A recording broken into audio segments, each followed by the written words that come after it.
Hi friends, आज हम प्रमुख जनजातियां में हमने भील पढ़ा दिया था। उसके बाद हम आज पूरी जनजाति कंप्लीट करेंगे। थोड़ा सा लॉन्ग वीडियो होगा। गोंड जनजाति विश्व के सबसे बड़े आदिवासी समूह में से एक है या भारत की सबसे बड़ी जनजाति है, जैसा कि हमने बताया। इसकी उपजनजाति भी हमने बताया था। क्या होती है इसकी उपजनजाति? परधान, अंगरिया, ओछा, नगारची, सोलाहास, कोयला, भूतिस।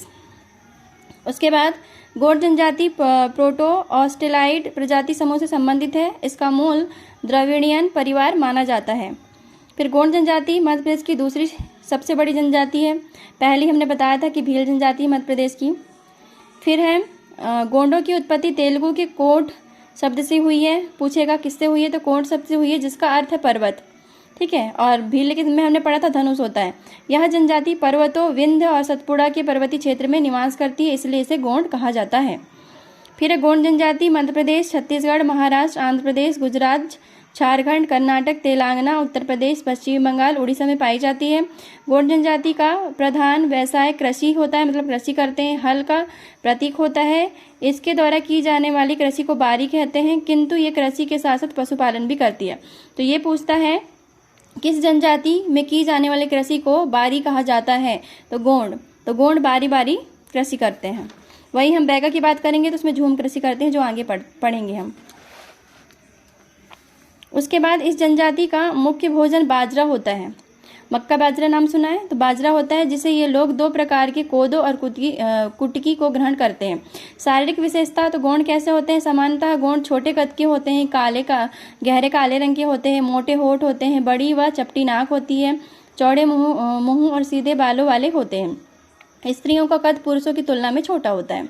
भौगोलिक वितरण की बात करेंगे तो मध्य प्रदेश के उत्तरी भाग को छोड़कर, क्योंकि उत्तरी भाग में आपको पता है सहारिया जनजाति निवास करती है, छोड़कर अधिकांश दक्षिण पूर्वी भाग में गोंड जनजाति पाई जाती है। तो पूछेगा कि निम्नलिखित में से गोंड जनजाति कहाँ नहीं पाई जाती, तो उत्तरी भाग में नहीं पाई जाती है। फिर इस जनजाति का विस्तार नर्मदा घाटी के दोनों ओर मिलता है। यह जनजाति मध्य प्रदेश के मंडला, ढिंडोरी, बालाघाट, सिवनी, छिंदवाड़ा आदि जिलों में भी निवास करती है। जनगणना 2011 के अनुसार मध्य प्रदेश में गोंड जनजाति की जनसंख्या है 50.93 लाख है, जो कि कुल जनजाति जनसंख्या का 33.25% है। मध्य प्रदेश में गोंड जनजाति की सर्वाधिक जनसंख्या छिंदवाड़ा में निवास करती है। मोस्ट इंपोर्टेंट है ये, क्योंकि हम दक्षिण पूर्वी पढ़ते हैं पर हमें छिंदवाड़ा में पाई जाती है ये नहीं पता होता है। फिर इनकी उपजनजातियों की बात करेंगे तो गोंडों की उपजनजातियों को दो भागों में विभाजित किया गया है, व्यवसाय के आधार पे और निवास के आधार पे। जब व्यवसाय के आधार में बोलेंगे तो अंगरिया कौन सा व्यवसाय करती है? लोहे का काम करने वाले को अंगरिया कहा जाता है। प्रधान, मंदिरों में पूजा पाठ तथा पुजारी का कार्य करने वाले को प्रधान कहते हैं। ओछा, पंडिताई एवं तांत्रिक क्रिया करने वाले को हम ओछा कहते हैं। कोयला भूतिस, नाचने वाले को हम कोयलाई भूतिस कहते हैं। सोलाहस, बढ़ईगिरी करने वाले को हम सोलाहस कहते हैं। तो ये व्यवसाय के आधार पे हो गया। ये 3 मार्कर में भी आ सकता है। निवास के स्थान पे राजगोंड होता है और धुरगोंड होता है। राजगोंड जो ये लोग भूस्वामी होते हैं उसे हम राजगोंड कहते हैं। धुरगोंड यह लोगों का साधारण वर्ग होता है। विवाह की बात करेंगे हम। विवाह गोंड जनजाति में बहुविवाह प्रथा का प्रचलन है, मतलब बहुविवाह कर सकते हैं, 1, 2, 3, 4 शादी कितनी भी कर सकते हैं। इस जनजाति में अनेक प्रकार के विवाह होते हैं, जैसे कि दूध लौटावा विवाह, पठोनी विवाह, चढ़ विवाह, लमसेना विवाह, सेवा विवाह, पोलीधर विवाह और विवाह प्रथा। दूध लौटावा ये होता है कि जैसे कि भाई बहन के बेटे से, है ना, भाई का बेटा बहन की बेटी शादी कर लेते हैं, उसको बोलते हैं दूध लौटावा विवाह। तो इसमें हम प्रमुख विवाह पढ़ेंगे, जैसे कि दूध लौटावा, सेवा विवाह और पोलीधर विवाह, जो कि 3 मार्कर में भी आते हैं। गोंड जनजाति में वर द्वारा वधु मूल्य नहीं चुकाने की स्थिति में वही भावी ससुर के यहाँ सेवा करता है, जिससे खुश होकर उसे कन्या दे दी जाती है। इसे हम सेवा विवाह कहा जाता है तथा वह व्यक्ति लमानाई कहलाता है। दूध लौटावा विवाह क्या होती है? तो मध्य प्रदेश की गोंड जनजाति में पाई भाई का लड़का बहन की लड़की अथवा भाई की लड़की और बहन का लड़का में विवाह का प्रचलन, जैसे कि मैंने बताया, जिसे हम दूध लौटावा कहते हैं। पोलीधर विवाह प्रथा क्या होती है? पोलीधर विवाह प्रथा गोंड जनजाति में अपहरण विवाह प्रथा के रूप में पाई जाती है, मतलब लड़की का हरण करके ले जाने को ही हम पोलीधर विवाह कहते हैं। फिर गोंड जनजाति में चढ़ विवाह सर्वाधिक प्रचलित है। तो ये इतनी विवाह प्रथा है। फिर हमारे सिलेबस में इनके पर्व उत्सव भी दिए हैं, तो हमको यहाँ से भी पढ़ना है। गोंडों के पर्व उत्सव में मेघनाथ एक पर्व है, बिंदरी, बकपंथी, लारूकाज मोस्ट इम्पोर्टेंट है, आगे पढ़ेंगे। हरदिली, नवाखानी, जवारा, मड़ई जो हर साल भरती दिवाली के दूसरे दिन, शेरता आदि प्रमुख है, जिसमें से कुछ पर्व और त्यौहार इस प्रकार हैं। हम 3 प्रकार के पर्व पढ़ेंगे प्रमुख रूप से, मड़ई, लारूकाज और नवाखानी। जिसमें लारूकाज तो मोस्ट इम्पोर्टेंट पूछता है कि लारूकाज जो उत्सव है या पर्व है वो कौन सी जनजाति में मनाया जाता है, तो गोंड। मड़ई यह गोंडों का महत्वपूर्ण पर्व है, जिसमें ग्रामीण जन फसल आने की प्रसन्नता, सुखद जीवन का संदेश तथा किसी विशेष उपलब्धि के सूचना आपस में देते हैं तथा इस दिन ग्राम्य देवता की आराधना, प्रियजनों से मिलन तथा आवश्यक वस्तुओं की खरीद बिक्री होती है। यह दक्षिण मध्य प्रदेश तथा मुख्यतः मंडला एवं ढिंडोरी में मनाया जाता है। तो मड़ई हमने पढ़ लिया। उसके बाद हम पढ़ेंगे लारूकाज। यह गोंडों का प्रमुख पर्व है जो नारायण देव के सम्मान में मनाया जाता है। पहली लाइन ये हो गई 31 मार्कर में आया तो कि नारायण देव के सम्मान में मनाया जाता है। यह पर्व सुअर के विवाह का प्रतीक होता है, जिसमें सुअर की बलि दी जाती है। गोंड जनजाति में यह मान्यता है कि इस पर्व से परिवार में सुख, समृद्धि और संपन्नता बनी रहती है। फिर हम नवाखानी पढ़ेंगे कि यहाँ पर धान की फसल में जब बाली आना शुरू हो जाती है तब मनाया जाता है। इस दिन घर में नए चावल बनाकर कुल देवी की पूजा अर्चना की जाती है। यह त्यौहार प्रतिवर्ष गणेश चतुर्थी के पश्चात भाद्र पक्ष की 9वीं तिथि को मनाया जाता है। प्रमुख देवता की बात करेंगे गोंडों में। गोंडों का मानना है कि पृथ्वी, जल, वायु देवताओं द्वारा शासित है। अधिकांश मतलब गोंडों का मानना है कि पृथ्वी, जल, वायु देवताओं द्वारा शासित है, मतलब ये तीनों को मानते हैं। अधिकांश गोंड हिंदू धर्म को मानते हैं और मुख्य देवता 12 देव, जिनके अन्य नाम भगवान श्री महादेव, परसा, पेन की पूजा करते हैं, मतलब इनमें 12 देव की प्रथा है। फिर हिंदू देवताओं के साथ ठाकुर देव, माताबाई, दुल्हा देव, बागेश्वर, सूरज देव, खैर माता, ग्राम्य देवी। फिर गोंड जनजाति के पुजारी को देवरी कहा जाता है। तो ये पूछेगा कि देवरी क्या होता है, तो उनके पुजारी को हम देवरी कहते हैं। गोंड जनजाति में प्रमुख नृत्य की बात करें तो कर्मा, सैला, भड़ोनी, सुआ, दीवानी, बिरहा, सजनी, कहरवा एवं एवात लोई, एवाल तोई आदि प्रसिद्ध नृत्य है। गोंड जनजाति का मुख्य नृत्य कर्मा है, जो कि एक स्त्री प्रधान नृत्य, मतलब स्त्री करती कर्मा नृत्य को, जिसका प्रमुख वाद्य यंत्र मांदर होता है। यह नृत्य विश्व का प्रथम लोक नृत्य है, जिसे Guinness book of world record में शामिल किया गया है। दीवानी और सजनी नृत्य भी स्त्री प्रधान होता है। फिर हम गोंड जनजाति में कुछ अन्य तथ्य की ओर बढ़ेंगे। पेज इसका प्रमुख भोजन होता है। गोंडों में गोत्र पाए जाते हैं तथा यह पितृसत्तात्मक होता है, मतलब पहले परिवार में जो पिता होते हैं उसके ऑर्डर चलते हैं, माता उनके बाद आती है। जैसे कि मुखिया होता है परिवार, संयुक्त परिवार में, वैसे ही गोंडों में होता है। गोंडों के घर में अतिथियों के लिए एक बंगला रहता है, मतलब जब मेहमान आते हैं उनके लिए अलग से एक बंगला बना के रखते हैं। गोंड जनजाति का मोहल्ला को टोला कहा जाता है। मध्य प्रदेश गोंड जनजाति समूह आपस में एक दूसरे को कोई तोर कहकर पुकारा करते हैं। गोंडों में मृतक संस्कार की 2 विधियां प्रचलित हैं। ये शवों को दफनाते भी हैं और जलाते भी हैं। गोंड जनजातियों द्वारा अंतिम संस्कार में खौल पाता नामक मृत्युगान गाया जाता है। गोंड स्त्रियां गुदना प्रिय होती है। गोंड जनजातियों की साक्षरता दर कितनी होती है? 60.1%, मतलब बहुत कम है। गोंड जनजातियों का सामाजिक सांस्कृतिक अध्ययन को श्याम शरण दुबे ने किया था, मतलब श्याम शरण नामक एक प्रसिद्ध है व्यक्ति जिसने इनका अध्ययन किया था। यह जनजाति आलेखित भाषा गोंडी बोली बोलते हैं, जिनका संबंध द्रविड़ भाषा से है। फ्रेंड्स, गोंडी भाषा को वर्ष 2019 में मध्य प्रदेश पाठ्य पुस्तक निगम में शामिल किया गया है। मुड़िया के समान गोंडों में भी घोटुल प्रथा पाई जाती है। फिर आगे पढ़ेंगे। वेरियल एल्विन ने वर्ष 1947 में द मुरिया एंड देयर गोतुल नामक पुस्तक में प्रकाशित की थी। गोंड जनजाति की महिलाओं द्वारा घर में मिट्टी की उभरी रेखाओं से भित्ति अलंकरण किया जाता है, जो कि नोड होरा कहलाती है। गोंड जनजाति की लोक परंपरा के अनुसार लिंगों में घोटुल प्रथा की शुरुआत की थी।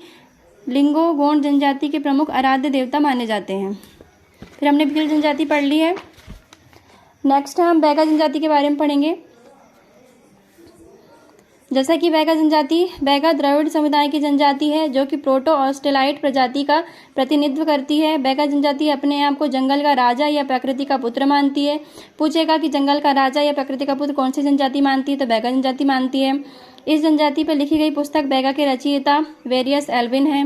मध्य प्रदेश के दक्षिण क्षेत्र में बैगा सर्वाधिक महत्वपूर्ण जनजाति है। यह गोंडों की उपजनजाति मानी जाती है। तो पूछेगा कि कौन सी जनजाति बैगा की गोंडों की उपजनजाति मानी जाती है, तो बैगा। बैगा शब्द का शाब्दिक अर्थ होता है पुरोहित, इसलिए इनको पंडा भी कहा जाता है। बैगा ग्राम पुरोहित होने के साथ साथ चिकित्सक भी होते हैं। इन्हें धरतीपुत्र या बिछावार कहकर भी संबोधित किया जाता है। जनगणना 2011 के अनुसार मध्य प्रदेश में बैगा जनजाति की जनसंख्या 4.15 लाख है, जो कि राज्य कुल अनुसूचित जनजातियों जनसंख्या का 2.71% है। शारीरिक विशेषताएं बोलेंगे तो जैसे कि हमने गोंड में पढ़ा कि वो कद में छोटे होते हैं, पर हम बैगा में पढ़ेंगे बैगा जनजाति के लोगों का कद मध्यम ऊंचा होता है, शरीर सुगठित होता है, नाक चपटी होती है, काला रंग होता है, काले रंग हमने गोंड में ही पढ़ा था, बाल सीधे होते हैं। ठीक है। भौगोलिक वितरण की बात करेंगे तो बैगा जनजाति मध्य प्रदेश के पूर्वी सतपुड़ा, ढिंडोरी, मंडला, बालाघाट, सीधी जिलों में निवास करती है, जबकि हमने गोंड अधिकांश छिंदवाड़ा में निवास करती है, ये पढ़ा था। इसके उपजनजातियों की बात करेंगे तो भरोतिया, नरोतिया, रमेना, कठमैना, नहर आदि होती है। विवाह, तो विवाह पूछा था मेंस में, इसमें मंगनी या चढ़ विवाह, उठवा विवाह, चोर विवाह, पैटुल विवाह, लमसेना विवाह प्रचलित है। एक बार, चढ़ विवाह, मंगनी विवाह, उठवा विवाह, चोर विवाह, पैटुल विवाह, लमसेना विवाह प्रचलित है।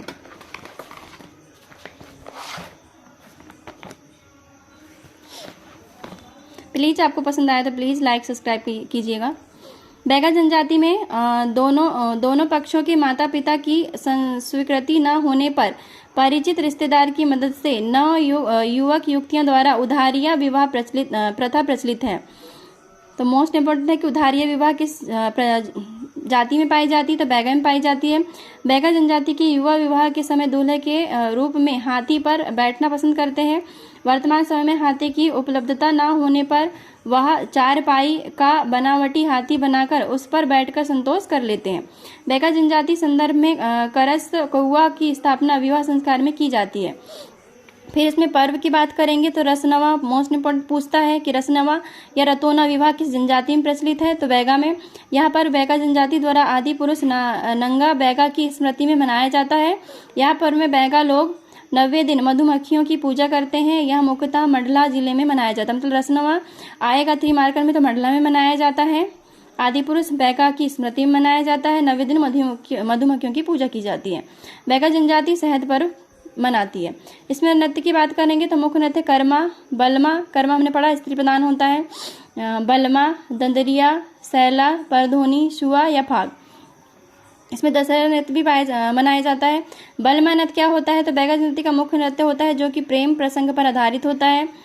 बैगा जनजाति में विवाह के अवसर पर बारात की अगवानी के स्वागत में बैगा महिलाएं परधोनी नृत्य करती है। बैगा जनजाति के देवता, तो 3 देवता हैं इसमें, ठाकुर देव, बूढ़ा देव, दूल्हा देव।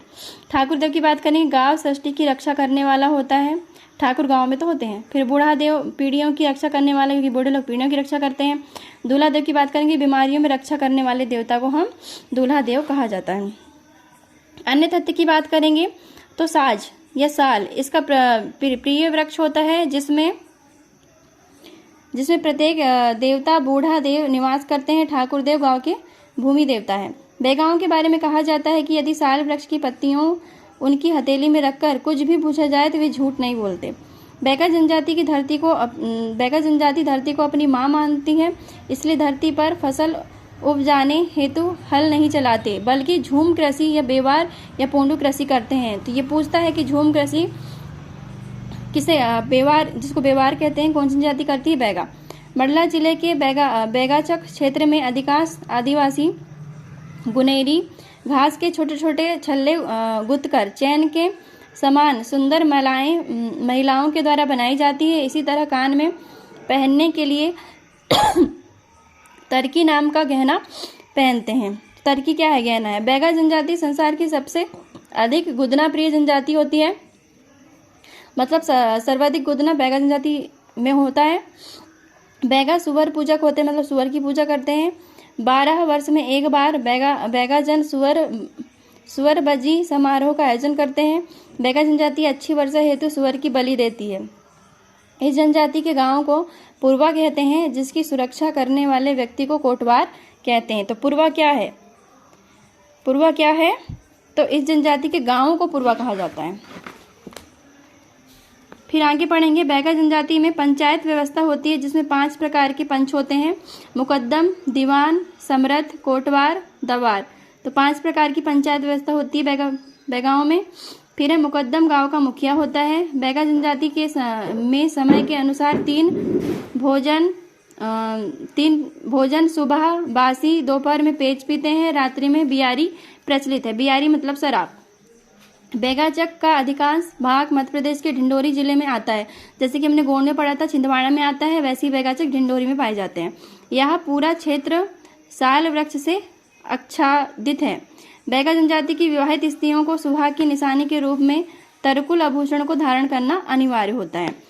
फिर फ्रेंड्स, हम सहारिया जनजाति के बारे में पढ़ेंगे। थोड़ा सा लॉन्ग वीडियो होगा ये। सहारिया शब्द की उत्पत्ति सहदन हारिया से हुई है, जिसका अर्थ होता है शेर के साथ होना। फारसी भाषा में शहर का अर्थ होता है जंगल। तो सहारिया मतलब जंगल। यह जनजाति जंगलों में निवास करती है, इसलिए इन्हें सहारिया कहा जाता है। सहारिया कोलेरियन परिवार की जनजाति है। ऐतरेय ब्राह्मण में सहारिया को विश्वामित्र के वंशज कहा जाता है।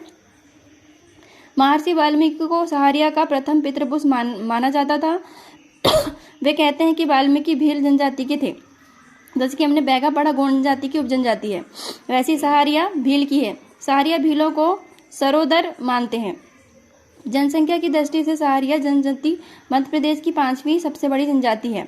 पहले क्रम की बात करें तो भील, गोंड और कोल आती है। 5वीं बोलेंगे तो सहारिया आती है। 4थी हम आगे पढ़ेंगे।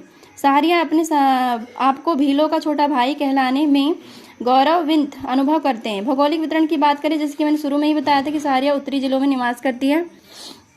इस जनजाति का मूल निवास शाहाबाद का जंगल, कोटा, राजस्थान है।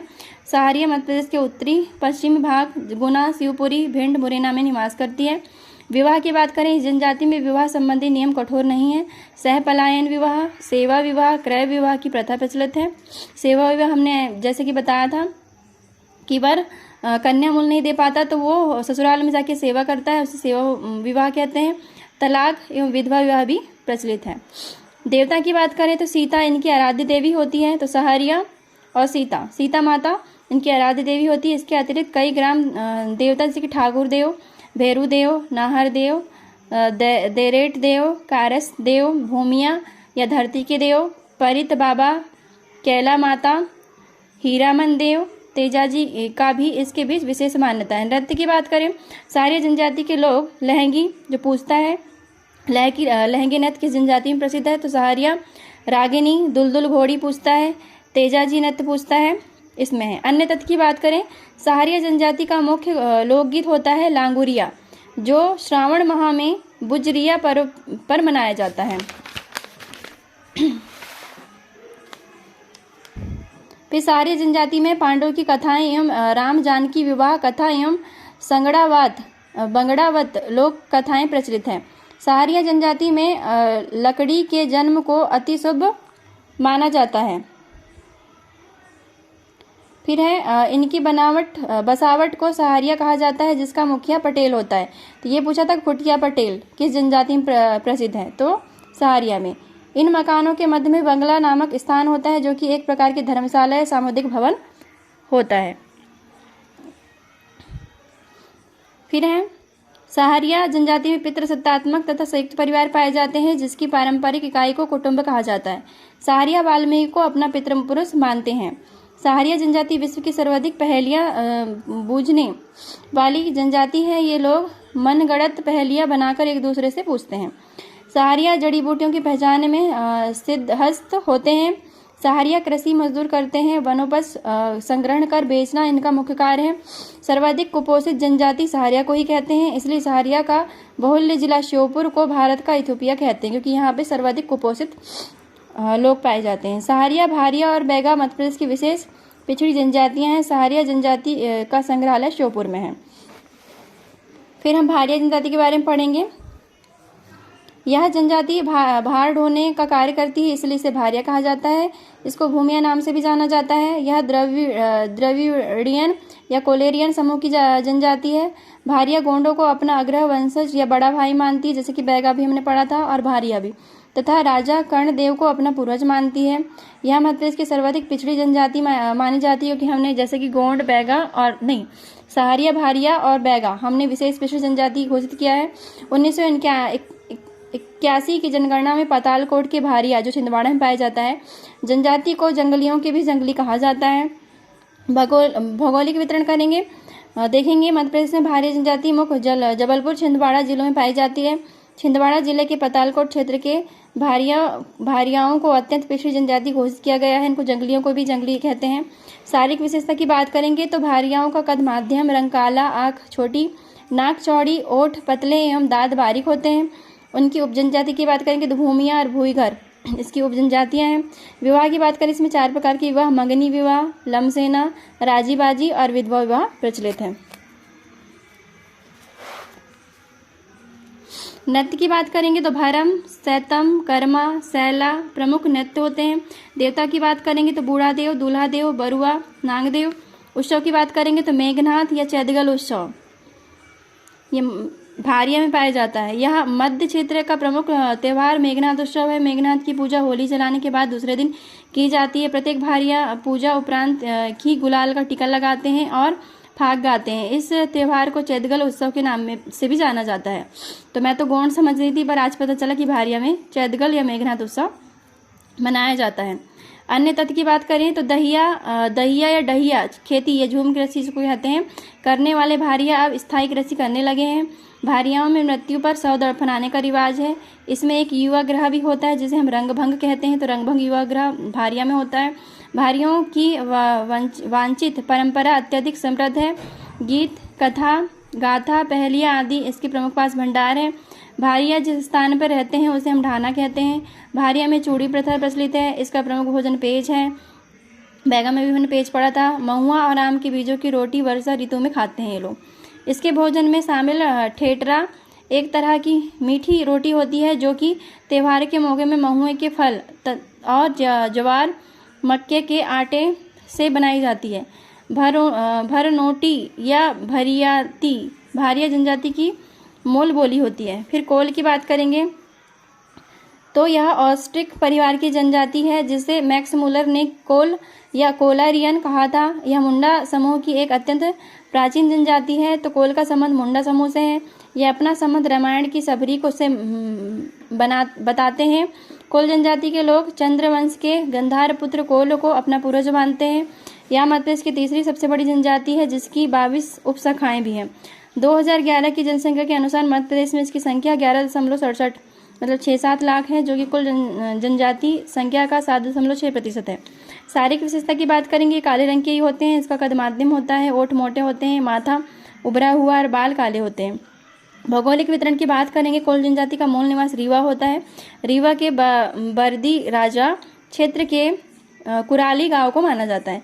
कोल मध्य प्रदेश में विंध्य कैमूर श्रेणी में निवास करती है तथा रीवा को अपनी रियासत बताते हैं। यह रीवा, सिंधी, सतना, शहडोल और जबलपुर में पाई जाती है। उपजनजातियों की बात करेंगे, कोल जनजाति की 2 प्रमुख उपजनजातियां हैं। एक तो रोतिया, रोतोले। इसके अतिरिक्त भरोतिया, दशोरा, मड़नहा, कगवारिया, कठोतिया, मवासी, थकुरिया, रेवरिया और विंज अन्य उपजनजातियां हैं। नृत्य की बात करेंगे तो दहका नृत्य प्रचलित है इसमें। अन्य तथ्य की कोल जनजाति में बहुविवाह प्रथा पाई जाती है, जिसमें वधू मूल्य का प्रचलन नहीं है। कोल गांव या शहर के समीप अपना अलग मोहल्ला बनाकर रहते हैं, जिसे टोला कहते हैं। कोल जनजातियों की पंचायत को गोहिया कहा जाता है। तो गोहिया पूछता है, दहका नृत्य पूछता है, पंचायत के मुखिया को मुकद्दम कहते हैं। कोल जनजातियों की अर्थव्यवस्था कोयले की खानों में निर्भर करती है।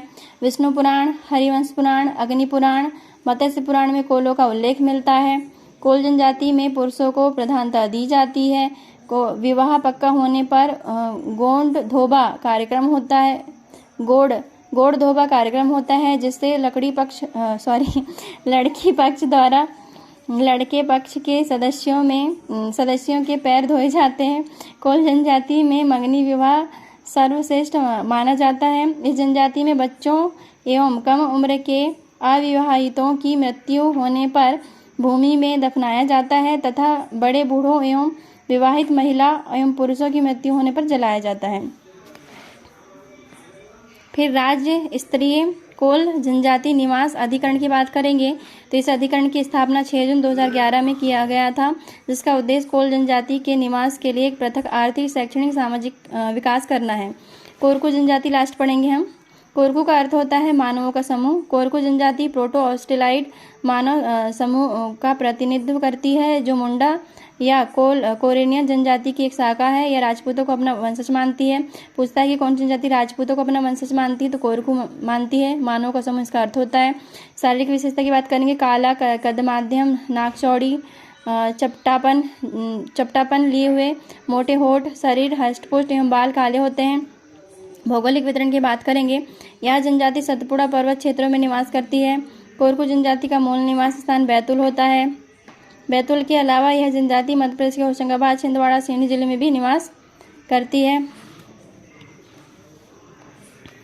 उपजनजातियों की बात करेंगे तो इसमें पोथरिया कोरकू है। मध्य प्रदेश में कोरकू जनजाति के 2 वर्ग राज कोरकू और पोथरिया कोरकू है। राज कोरकू भूस्वामी वर्ग के अंतर्गत आते हैं तथा उनकी सामाजिक स्थिति उच्च होती है। शेष लोगों को हम पोथरिया कहते हैं। कोरकू जनजाति में पाए जाने वाली अन्य उपजनजातियों में रूमा, नहाला, मवासी, दुलारिया, बावरिया, बंदोरिया तथा बोवाई या बोंडवाई है। विवाह इसमें कई प्रकार के विवाह प्रचलित है, जिसमें लमजना या लमसेना, चित्थोड़ा, राजीबाजी, विधवा विवाह, हट विवाह। नृत्य की बात करेंगे। खमसोंग पूछता है, चटकोरा पूछता है, अंटारी, झेरा, चाचरी, गादली और ठहरिया। तो हमको ठहरिया नहीं पता था, तो ये इंपॉर्टेंट है, गादली इंपॉर्टेंट है। पर्व की बात करें कोरकू में चैत्र माह में गुड़ी पड़वा, वैशाख माह में अखातीज, ज्येष्ठ में गंगा दशहरा, डोडवली, श्रावण में जितोरी, भादो माह में पाला एवं कुआर माह में देव दशहरा, कार्तिक में दिवाली एवं फागुन में होली या त्यौहार प्रमुखता रूप से मनाया जाता है। फिर आगे पढ़ेंगे। अन्य तथ्य में कोरकू समुदाय को गोत्र चिन्ह टोटम से बांधा जाता है। समगोत्री विवाह कोरकू में वर्जित है। इसमें लड़की के मृतक स्तंभ बनाने का प्रचलन है, जिसे हम मुंडा कहते हैं। मुंडा बनाने व लगाए जाने के अनुष्ठान को हम सिंडोली प्रथा कहते हैं। तो पूछता है सिंडोली प्रथा किस जनजाति में प्रचलित है, तो कोरकू। पठियार और भूमिका कोरकुओं के अति सम्मानित व्यक्ति होते हैं। कोरकू ग्राम या बस्ती को ढाना कहते हैं। जिन ग्रामों में कोरकू या अन्य आदिवासियों के साथ या गैर कोरकू कृषकों के साथ रह रहे हैं, उन ग्रामों में कोरकुओं की बस्ती को कोरकू अवार कहते हैं। कोरकू रावण और मेघनाथ की पूजा करती है। कोरकू जनजातियों के लोग मुख्य रूप से कृषि पर निर्भर रहते हैं। खेतों में काम करने वाले कोरकू को भाग्य कहते हैं। जंगल काटकर खेती करने वाले जनजाति हैं कोरकू। इस प्रथा को हम बदल लवा प्रथा कहते हैं। तो ये मोस्ट इंपॉर्टेंट है, बदल लवा प्रथा किसमें है, तो कोरकू में। होशंगाबाद जिले के अंतर्गत पंचमढ़ी क्षेत्र में रहने वाले कोरकू जनजाति के लोग बंदोरिया कहलाते हैं। होशंगाबाद और बैतूल में निवास करने वाले कोरकू जनजातियों का पुरोहित भोमका कहलाता है। कोरकू जनजाति के अनुसार जादू टोना, झाड़ फूक एवं पूजा पाठ में सिद्धहस्त व्यक्ति पठियार कहलाता है। कोरकू समाज का गणमान्य व अनुभवी नागरिक, जो समाज की जाति पंचायत में किसी भी प्रकार कार्य के संपादन व विवाह की स्थिति में समाधान करता है, जिसे हम पटेल कहते हैं। तो थैंक यू फ्रेंड्स, आज हमने प्रमुख जनजाति पढ़ लिया।